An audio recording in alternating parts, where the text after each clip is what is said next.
Hey there everyone, welcome back to Utility Sports. Really excited to continue our offseason preview series here on the channel with the Houston Rockets, a team that had a hugely successful season, now a disappointing end in a Game 7 at home in the first round against the Golden State Warriors.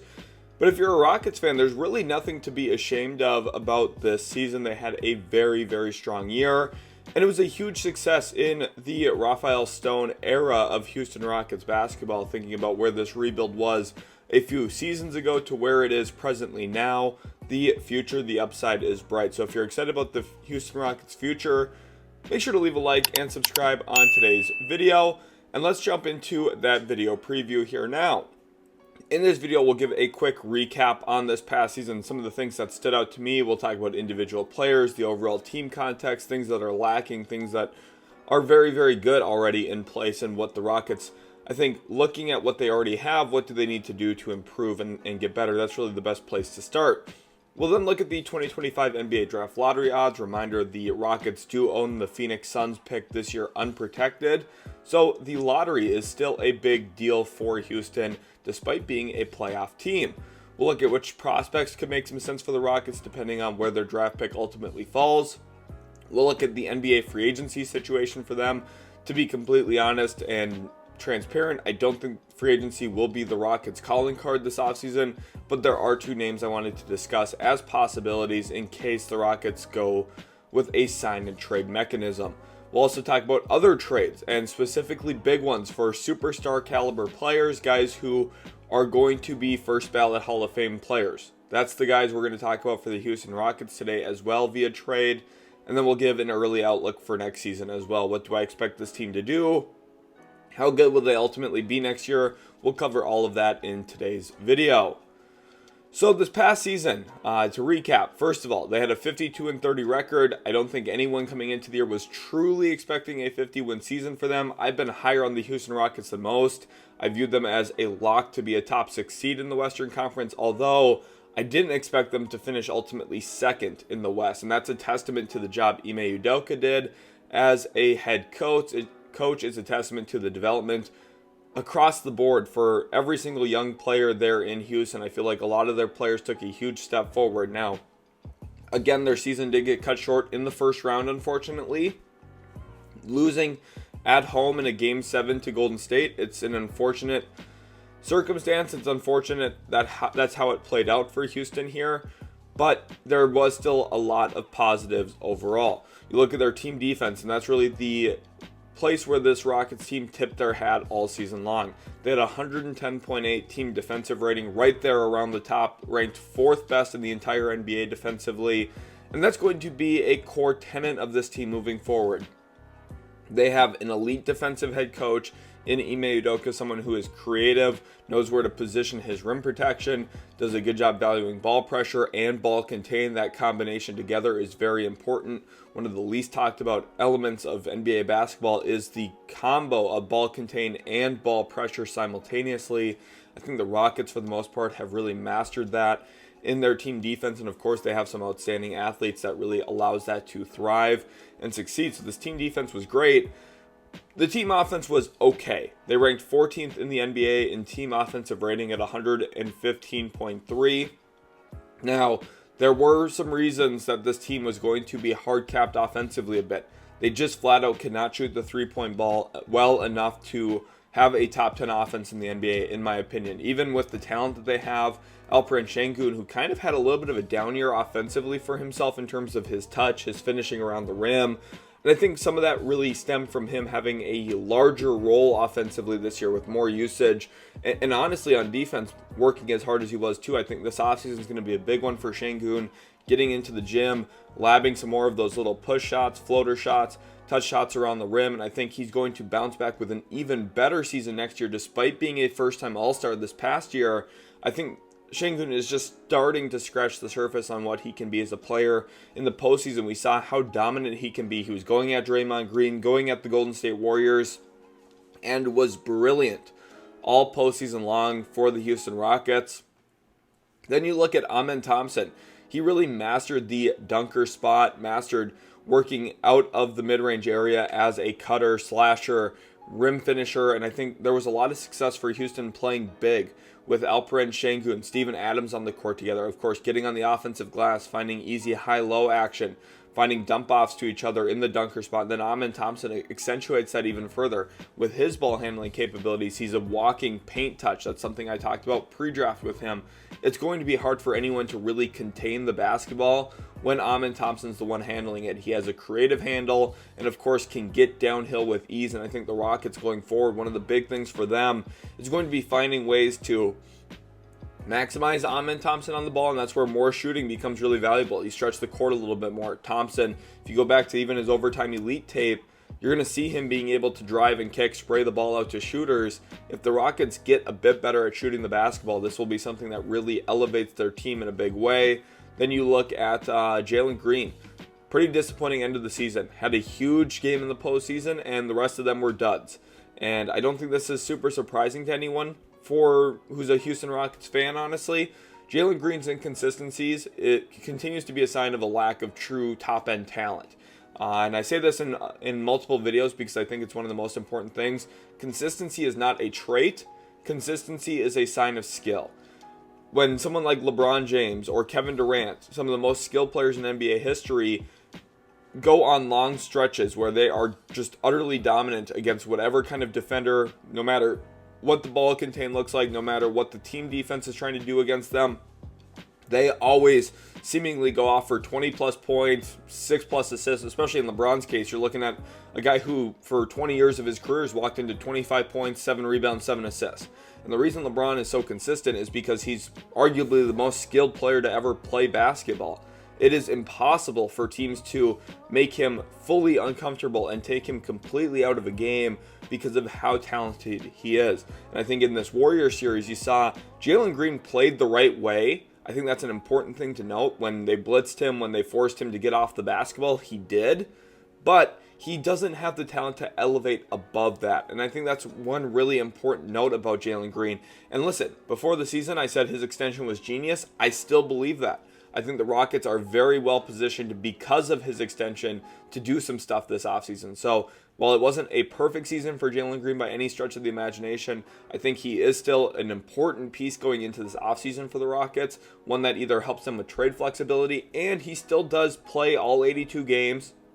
He's durable, he's available, he puts the ball in the hoop, and he did have a pretty solid regular season. Not a great one with still a lot of stretches of great basketball and some stretches with really bad basketball, but he's still a valuable contributor.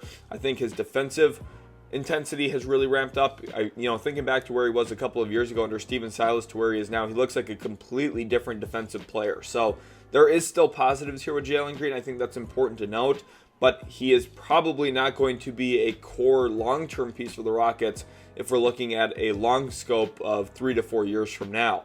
Tari and Jabari, these two guys I still think are an elite forward tandem together, subbing in for each other. Jabari Smith, I think, took a pretty notable step forward in his comfortability this year. Some of his off-the-dribble shot making looked a bit more reminiscent of what he was at Auburn, and I think he's settling into his NBA role quite a bit here. And then Tari Eason, one of the Terror Twins, just awesome to see what he did this year defensively. I do think for Tari, it's more offensive improvement needed. I think his overall game right now is pretty reliant on advantage. I think for him, he's got to tighten up his hand a little bit, and he's got to improve his touch around the rim and his three-point shot just a bit more. Those are all repetition things. If he gets in the gym this summer, works extremely hard, he can come back and have an even better year next season. Then you look at the veterans here for Houston. Fred VanVleet closed the series quite well against Golden State. I think that was a positive sign for him and will probably help him stay in Houston. And then Dillon Brooks as well. Someone who I think, honestly, a bit no-showed offensively for the Rockets in the first round of the playoffs, but I don't think that's a bad thing. Going back to what Dillon Brooks was for the Grizzlies a few years ago in the postseason, he would be someone who would at times be an offensive deterrent, where he gets the basketball and he turns into an isolation warrior and would take Memphis's flow away. I think for Houston specifically, he's kind of settled into a more comfortable, hey, I'm going to play within myself a bit more, play through Sengun. There was a lot of times where I thought Brooks in past years would have been aggressive looking to score himself, instead dumped the ball in. I think that Brooks is at a good spot in his career to understand how to win in the playoffs. And I think that maturity is actually very valuable for Houston. And then we have a couple of young guys who didn't have huge roles. Cam Whitmore, kind of a sixth man for a little bit this season, really didn't have a playoff role, of course, and it makes sense. You go back to all the things I said about him coming out of Villanova. All of those problems remain true and remain reasons why Cam Whitmore is not a core rotation player in postseason basketball for Houston. Reid Shepard, someone who didn't really have a role at all for the Rockets this season. When he was on the court, played with the ball in his hands quite a bit. I do like that Houston's trying to stretch his game and expand his role, specifically as an on-ball creator. But I do think, all in all, when Reid Shepard's actually going to be on the court for them, one of his best values is playing off the ball as a floor spacer, stretcher. And I think for the Rockets specifically, you have to find a balance of him being on the ball and him being off the ball. And I think more lineups next year with Shepard and Amen Thompson on the court sharing that ball handling responsibility would be really dynamic. I could see Amen being the ball handler with Reid Shepard setting ghost screens for him and maybe even some real screens in order to try and get Amen downhill comfortably with space in front of him. And I think Reid Shepard's screening and shooting gravity combination could be a really good tool to get Amen Thompson to the rim unimpeded a bit more often. So when it comes to the NBA draft lottery odds in 2025, the Houston Rockets do own the Phoenix Suns first round pick unprotected, and there is a 50.7% chance that pick ultimately lands at the 9th overall pick. Remember, the NBA draft lottery is coming up here pretty soon on May 12th. When it comes to top 4 odds, that pick does have a 17.3% chance at moving up in the lottery. So about 1 in 6, almost 1 in 5 odds here that the Rockets do move up into the top 4, which would be incredible for them. And they do have a near 4% chance at landing Cooper Flagg with the first overall pick. If this Rockets team lands Cooper Flagg, oh my gosh. If you're a Rockets fan, try and manifest it down in the comment section right now. Say Cooper Flagg is a Houston Rocket if you want to manifest the Houston Rockets' future of landing the number 1 overall pick. Then when it comes to the chance to possibly fall in the draft lottery, there is a real likelihood that that could occur as well, and that would really hinge on a team below them jumping up into the top 4. They have a 28.3% chance to fall to pick number 10, a 3.5% chance even to fall all the way down to pick 11, which would mean 2 teams below them jump up in the lottery, which would be crazy, and a 0.1% chance to fall to pick 11, or pick 12, which very likely will not happen, but definitely worth noting that that is a possibility. For the 2025 NBA draft prospects to consider, of course, if they do get the first pick, Cooper Flagg would be the no-brainer decision as the best player in this draft by a large margin. Dylan Harper at number 2, if the Rockets jump all the way up to pick 2, I think Harper would be a really good long-term solution for this team in terms of the point guard lead ball handler discussion. Dylan Harper can create for himself. He can create for others. I think he would be, with his positional size, a really good fit into the Rockets defense as well. I think he does make a ton of sense in a vacuum for Houston if they do luck into the 2nd overall pick, which there is an okay chance that happens, right? It's not impossible to envision and see Houston with a top 4 pick this year. So in the event they get 1, Cooper Flagg is awesome and becomes one of the Rockets' best long-term players. If they get Dylan Harper, he can be a core offensive infrastructural piece for them in their offense with Sengun setting high ball screens, playing in the short roll. I think Dylan Harper's skill set would fit very, very well offensively for Houston. Then you look at some swing upside guys, Ace Bailey, VJ Edgecombe, both of them highly athletic. I could see them finding some type of long-term role in Houston, especially if they make some kind of trade this offseason that cuts out their depth a little bit. Edgecombe is someone who, there's some comparisons to Dwayne Wade there. I don't really believe that myself, but I do understand the appeals of him as a player with his physical gifts. He's an extremely quick leaper, very twitchy athlete, and someone who does have an emerging skill set as a finisher in the half court offensively. And I think with his deceleration skills, there's something there for sure to work with. Then you look at some big men, and we saw the Houston Rockets dominate with 2 bigs this year with Alperen Sengun, Steven Adams. The value of offensive rebounding, the value of skill, size, and screen setting. Guys like Khaman Maluach and Derik Queen could be unique fits here for Houston. Derik Queen is drawing some comparisons to Alperen Sengun. Now, I think there are some substantive differences between them, especially as prospects. Going back to Sengun coming out of Turkey, he was more of a back-to-the-basket prospect who was very successful as a facilitator. Derik Queen, more of a face-up big man who's going to play out of delay action, play off the top of the key a bit more, try and win in isolation. He does have very good touch, though, but his touch is a little bit different than Sengun. He's not going to go into the little push shot floaters. He doesn't have the one-legged flamingo shot that Sengun's showcased at times. But what he does have is some off-balance jumpers, off-balance runners, and he's a little bit more linear downhill with that skill set. I think there is some value to that for Houston if they go that way. Whereas Maluach would be more of the Steven Adams type of prospect, where he's big, he's large, and he's going to protect the rim for you. And then he can get on the offensive glass. He can function as a screen, roll threat, play above the rim as a lob finisher, maybe even better than Steven Adams ever has in his career. And I think one thing for Maluach specifically that makes him valuable, he's probably the best screen setter in this year's draft, which makes him a very exciting prospect for a team that's looking to rejuvenate and upgrade their offense a bit. Maluach setting screens is going to free up players for better opportunities and better shots, and I think that's such an underrated skill set coming into a young NBA career. Kon Knueppel, Trae Johnson, two guys who could be very fun movement shooters for Houston. Knueppel, a little bit less athletic than Trae Johnson, less physically gifted for sure, and a little bit less off the dribble shot making juice, although there is a lot more comfortability giving the ball to Kon Knueppel because he's not going to be turnover prone. He's going to be very safe, smart with the basketball, get on 2 feet. He's not going to stretch his game too far. Whereas Trae Johnson, you're looking more at an upside scorer here. Someone who, yes, he can function as an off-ball shooter, but he was also very good on the ball for Texas. So I think for the Rockets specifically, this is a guy who, if Jalen Green's future is in question, Trae Johnson could be a scoring archetype for you, whether that be an off-the-bench role or ultimately as a starter to kind of space the floor as an off-ball shooter who's also able to create his own shot a bit off the bounce. Then you have two guys who I think are really interesting fits here. Kasparas Jakubonis can be another high-volume ball handler, decision maker for them, who I think would be phenomenal with Alperen Sengun in the short roll and opening up just little avenues and little creeks into Houston's offense to improve because of Jakubonis' passing capabilities. I love the three-point rate from him. Now, there are some limitations as well. Physically, he probably struggles to score in isolation pretty drastically in the NBA, but there is still a good player in here that fits into a team offense very, very well.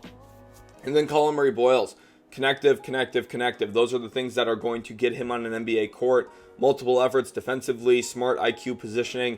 This is a guy that I do think Ime Udoka would love to have and would love to coach. Now, CMB doesn't help the Rockets' offensive shot chart, right? He's not going to shoot a ton of threes, and he's not going to shoot them at a very high level. He's been a very low volume, low success rate three-point shooter in his college career at this point. So for Houston, depending on who you draft here, guys like Knueppel and Trae Johnson make a ton of sense as instant improvements into a core need for this team, which is shooting and spacing and floor stretching. Whereas someone like Colin Murray-Boyles kind of already makes you better at things you're great at and is a bet on your overall team identity. Khaman Maluach, Derik Queen kind of fit into that same role as well. So it's an interesting proposition for Houston this draft. I do think whoever they pick on this screen probably would be pretty happy with. For me, I'm a little wary of Ace Bailey. I do have some concerns about VJ Edgecombe as a player as well and his overall fit here in Houston, but I do think if they jump into the top 4, it becomes a great trade chip as well, which we'll talk about here in a minute. First, we'll talk about their NBA free agency situation. The Rockets are projected at maximum negative $36.45 million in cap space, which very clearly they're not going to operate that way. With their cap holds included and some of the team options, they're actually projected to be almost $100 million over the cap, which is crazy. Now, a lot of that really stems from the team option they hold on Fred VanVleet, which is nearly $45 million. Now, at this point in the process, my guess is they will not pick up that team option on Fred VanVleet, but instead look to extend him on a different contract, and one that is a bit more team friendly, starting at maybe $30 million. And it might sound like, okay, well, a $15 million pay cut, why would Fred VanVleet take that? I think, first of all, that's where his market is at right now. When the Rockets maxed him out in free agency a couple of years ago on the unique 2+1 kind of deal, that was above market price for Fred VanVleet. And that the reason the Rockets paid that was to get him to come there and be a veteran for their young players. Now that they've had him, they have his bird rights, they're comfortable with maybe scaling down that contract a bit to about $30 million, maybe even a little bit less than that to save some money here or there. Fred VanVleet has been a good player for the Rockets. There's no denying that, but is he worth $45 million? I think the answer to that is no, especially as the Rockets, and this is a really important note I'm about to make, the roster is about to get really, really expensive. They already have the Jalen Green, Sengun contracts done. The Sengun extension was an absolute steal of a contract, extremely cheap.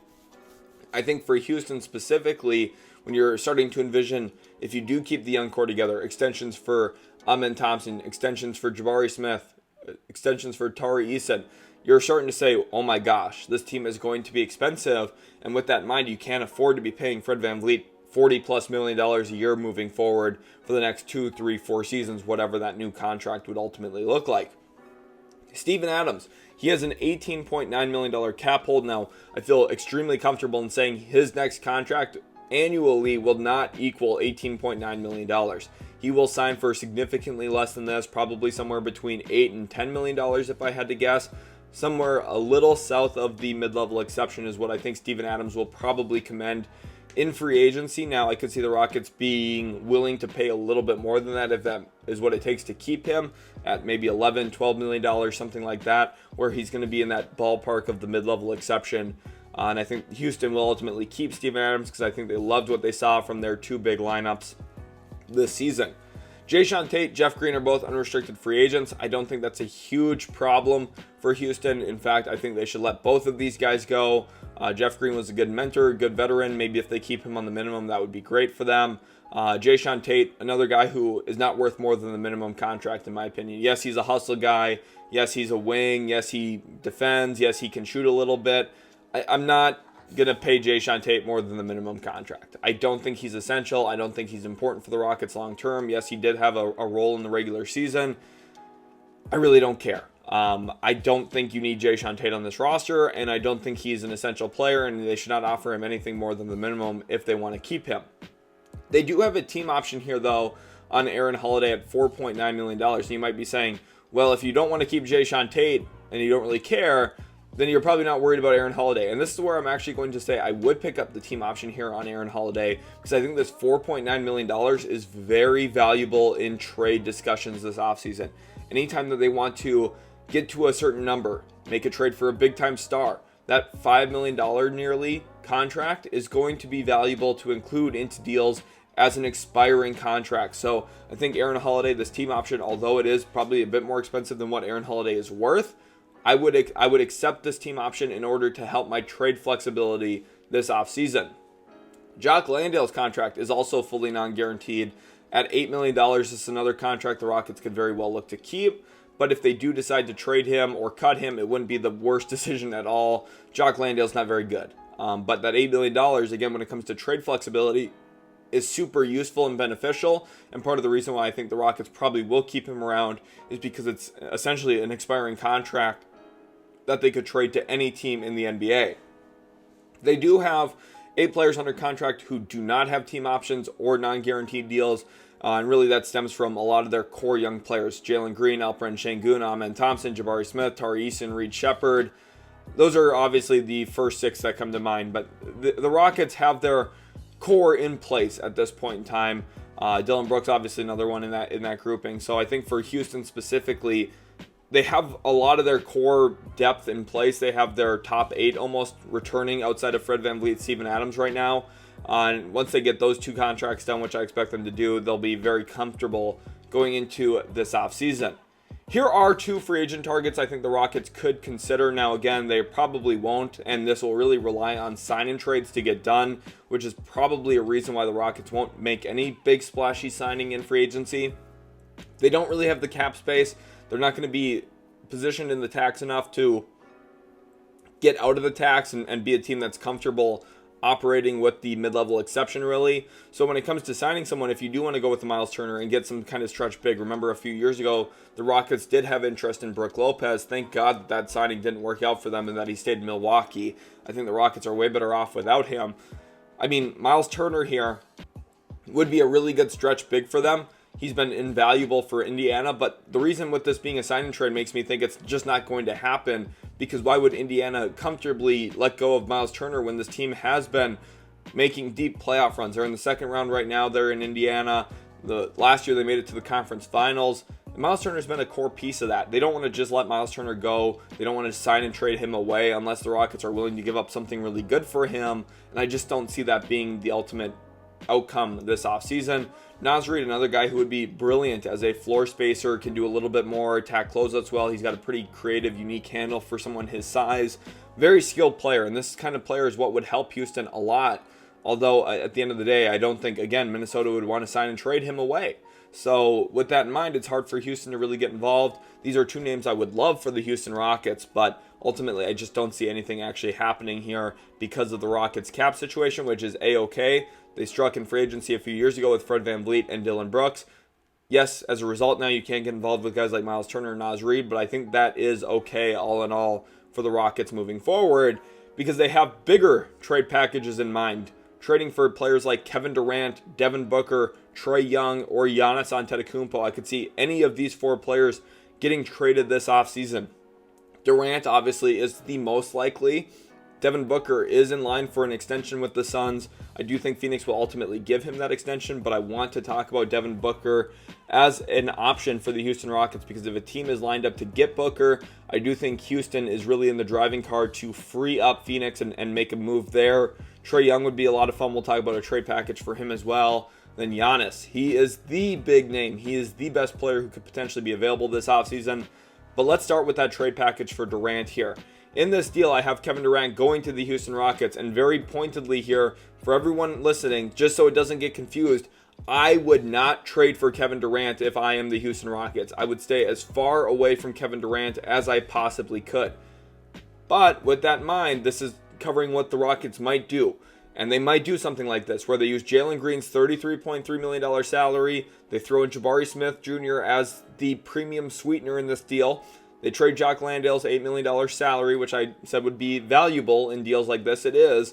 They give up 2 first-round picks. Phoenix's first-round pick this year, which we talked about earlier as a very likely top 10 pick, and then the 2027 first-round Phoenix pick. So Houston would keep hold of that 2029 swap that they have technically with Phoenix, where they have either Dallas's or Phoenix's first-round pick. Houston would be holding on to this. You can tell trading for Kevin Durant is not going to be nearly as expensive as it was a few seasons ago when the Suns sent Mikal Bridges, Cam Johnson, all of their draft picks out the door for Kevin Durant in the trade with Brooklyn. That's not what's happening here. This is a significantly reduced price for Kevin Durant, and the reason it's a significantly reduced price, you're getting a significantly reduced Kevin Durant at this point.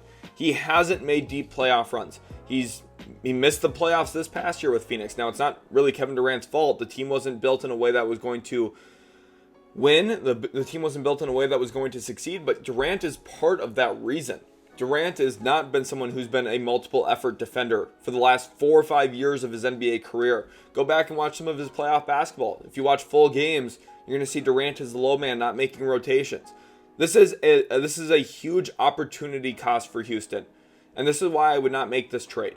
Well, yes, you are going to get Durant for a reduced price. You're also getting a player who's in his very late 30s, someone who hasn't been able to stay healthy, someone who doesn't make multiple efforts on defense anymore like he used to for Golden State and Oklahoma City. You're getting a reduced version of Kevin Durant, and you're giving up enough to the point where it limits you making any other kind of bigger trade in the future. Yes, you're not giving up the whole house. Yes, you're not giving up all your young prospects. Yes, you're not giving up every single thing you have to offer, but you're giving up enough that it limits you making other trades moving forward, and a bigger trade, a trade for Giannis, a trade for Trae Young, a trade for someone who is on the same timeline as this young Rockets team. And I think that reason specifically is enough for me to say I'm completely out on Kevin Durant. If this was Shark Tank, I'd be out in the first 30 seconds. Okay, I'm not making a trade for Kevin Durant if I'm the Houston Rockets, but I could see the appeal here. Yes, this is the score. This is the half-court option that the Rockets do need. This helps with their floor spacing, their shooting capabilities. You're getting one of the best shooters of all time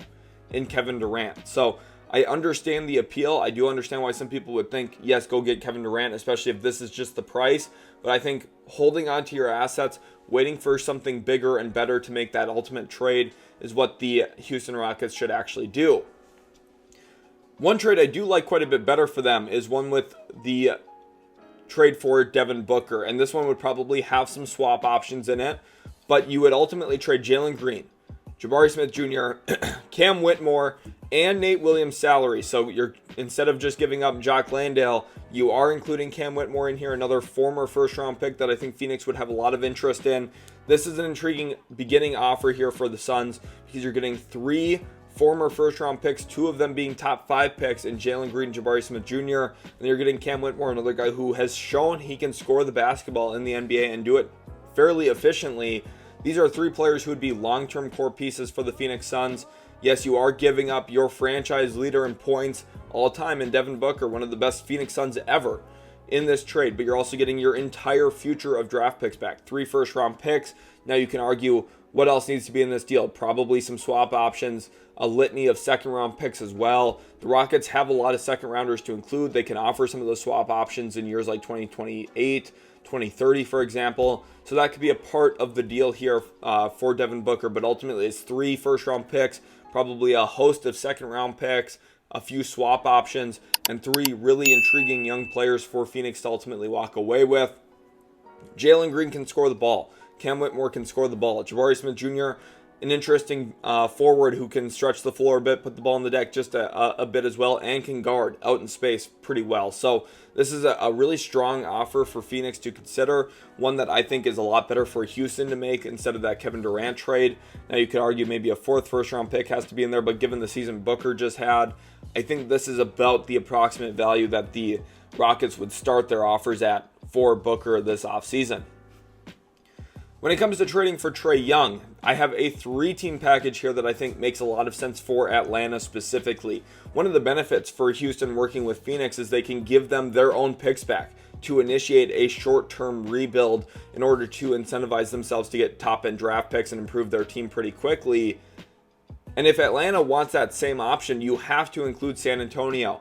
So what's happening here? The Spurs are giving up 2 of Atlanta's near future picks, 2026 swap rights and their 2027 first unprotected. That is very valuable stuff for Atlanta. If they do decide to trade Trae Young, you would envision this team probably being quite bad next season, especially offensively. So the idea here is to get your own draft picks back, set yourself up in a draft for either Cam Boozer, AJ DeBonsa, or Darren Peterson in 2026.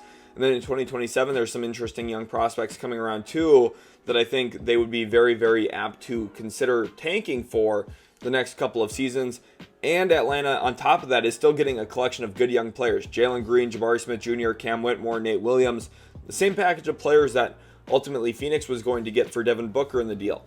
And the Hawks also get 2 more first-round picks. Now, they are giving up one of their own firsts this year in this deal. So it's not just net 4 first-round picks. It's really a net gain of 3 firsts. They get the Rockets pick via Phoenix in the top 10 this year. And they get 2031 lottery-protected first-round pick. So kind of a pick that has some value, but not really that incredible value. The Rockets here walk out with not 1, but 2 rotation players in Trae Young and George Niang. George Niang's been one of the better role-playing shooters in the NBA the last 8 to 10 years. He's been a part of winning organizations all around. Think about his role in Cleveland earlier this season before getting traded to Atlanta, his value in Philadelphia, and before that even his value in Utah. He's been a winning role player. He's been a core shooting piece around good teams. I think he could definitely bring that value to Houston. And then for the Rockets specifically, Trae Young is such a brilliant fit with Alperen Sengun. The way that teams defend Trae Young, and this is way more important than any shooting stats say. You can look at Trae Young and say, well, he didn't actually shoot the 3 ball that well. That doesn't even matter. It matters how he gets guarded. The way teams defend him will make Alperen Sengun's life so easy. And if you like Sengun having the ball in the middle of the floor and Amen Thompson in the dunker spot or Steven Adams in the dunker spot, getting Trae Young makes you able to do that 20 times a game. You run 1-5 pick and roll. Trae Young gets a screen from Sengun. He's going to get blitzed because he's Trae Young. And guess what? Sengun's wide open in the middle of the court. You have one of the best passers in the entire association in Trae Young, being the franchise point guard of the future. Now, people are going to say, well, what about our team defense? I don't like that. Totally get that. Trae Young is going to be a little bit of a leaky tire on defense where he's going to lose some air for your team defense. But this team offense has to get better. If you're the Rockets, you need to be a top 10 offense and defense. Right now, ranking 14th in offense, they're not there. And they don't really have a meaningful way of getting there unless they make a bigger trade Trae Young, I do think, is a brilliant fit in Houston. And then for San Antonio, yes, they're giving up some of those Hawks picks in 2026 and 2027, but ultimately they are picking up an extra first-round pick in this deal. They get a pick here in the 20s via the Hawks through the Lakers selection. And then they also get some of those Phoenix picks. So as San Antonio has taken long-term bets against teams like Minnesota, for example, in the trade for Rob Dillingham, against Sacramento in the sign-and trade for DeMar DeRozan, the Spurs here are also getting extra assets in 2027 and 2029 via Phoenix, and then via Dallas and or Phoenix in 2029, which is a very valuable asset. So the Rockets are giving up a significant amount of compensation here, but they're getting a player in Trae Young who would make their offense go, and it would be a very, very fun overall team context there in Houston without having to give up Thompson, without having to give up Reid Shepherd. And now we get into the big trade package for Giannis Antetokounmpo. And this one's going to have all of the future swaps. It's going to have 4 completely unprotected first-round picks. You could argue some more assets might even have to be in there, maybe 5, 6 first-round picks.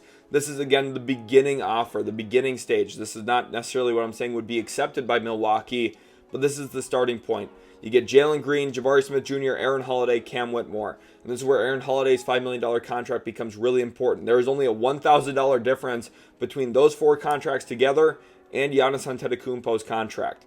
Now, here's the thing. If you're Milwaukee, you're saying, we want Alperen Sengun, we want Thompson, we want Reid Shepherd. That's what Milwaukee's going to say. Now, Rockets fans, don't have a heart attack. I'm saying that's what Milwaukee wants. If you're Houston, your prerogative here to get any top player is, we're not giving up Sengun. We really don't want to give up Thompson. And listen, Reid Shepherd didn't really have a role last year. He's kind of the linchpin to tie everything together for this team, especially if you go out and get someone like Giannis. You are envisioning Reid Shepherd taking over Jalen Green's role, basically in a large way, as a floor spacing guy who can handle the ball, make reads in the pick and roll, do a little bit of everything offensively for your team with good active hands defensively. He's not going to jeopardize your team defense in the way that a Trae Young would, essentially. So for Houston here, getting Giannis, you're really betting on Reid Shepherd being a valuable piece for you moving forward and being someone who can really shoot the basketball. I think Giannis and Alperen Sengun together would be terrifyingly good. Giannis as a ball handler, Sengun as a screener.